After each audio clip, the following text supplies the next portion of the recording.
அன்னைவருக்கு வணக்கம். உண்மையான பக்தனின் அழுகையை பார்த்து கொண்டிருக்க மாட்டார் ஆஞ்சநேயர். ஓடி வந்து அபயக்கரம் நீட்டுவார். அருள் வழங்கி கை தூக்கி விடுவார். உண்மையான பக்தன் எப்படி இருக்க வேண்டும் என்பதற்கு உதாரணமாய் சொல்ல வேண்டும் என்றால் முதல் இடத்தில் இருப்பவர் ஆஞ்சநேயர் தான். ஆமாம், அவரை வீர அனுமன் என்றோ ஜெய் அனுமன் என்றோ சஞ்சீவி என்றோ பெருமையுடன் நாம் சொல்லிக் கொள்ளலாம். ஆனால் இதையெல்லாம் அவர் ஒருபோதும் விரும்பியதே இல்லை. ராம பக்த அனுமன் என்று சொல்லும் போதே குதூகலமாகி விடுவார் அனுமர். அந்த அளவுக்கு ஸ்ரீ ராமபுரான் மீது ஆழ்ந்த பக்தியுடன் திகழ்ந்தவர் அனுமன். அனுமரின் பலம் அனுமருக்கு தெரியாது என்பார்கள். ஒரு வகையில் உண்மைதான். ஆனால் தன் பலமும் பராக்கிரமும் ராமபிரானை தினமும் பூஜித்து போற்றுவதும் வணங்கி தொழுவதுமே என்று உறுதியாக இருந்தார் ஆஞ்சநேய பெருமான்.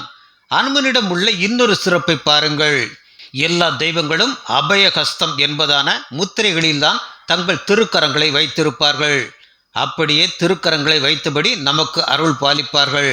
ஆனால் அனுமனோ தன் 2 கைகளையும் கூப்பிய நிலையில் நம்மை போல, அதாவது ஒரு பக்தனைப் போல காட்சி தருவார். இதுவே அனுமனின் மகத்தான சிறப்பு என்று போற்றுகின்றனர் பக்தர்கள். ஆகவே பக்தர்களின் தலைவனாக திகழும் அனுமனை, அஞ்சனை மைந்தனை, ஆஞ்சநேய பெருமானை வணங்குங்கள்.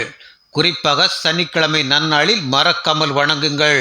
அவனுடைய சந்நிதியில் நின்று கொண்டு ஜெய் அனுமன், ஆஞ்சநேயருக்கு ஜெய் என்று சொல்லுகிறோமோ இல்லையோ? ஜெய் ஸ்ரீராம் சீதாராம், ராம் ராம் சீதாராம் என்று ராம நாமத்தை இப்படியாக வேணும் சொல்லுங்கள். அனுமன் சாலிசா பாராயணம் படியுங்கள். முடியாதவர்கள் அனுமன் சாலிசாவை காதார கேளுங்கள். ஸ்ரீ ராமஜெயம் எழுதுங்கள்.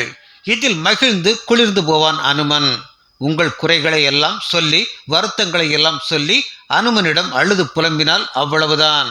உங்கள் அழுகையை அவனால் தாங்கிக் கொள்ளவே முடியாது. ஓடோடி வருவான். உங்கள் துயரங்களை துடைப்பான்.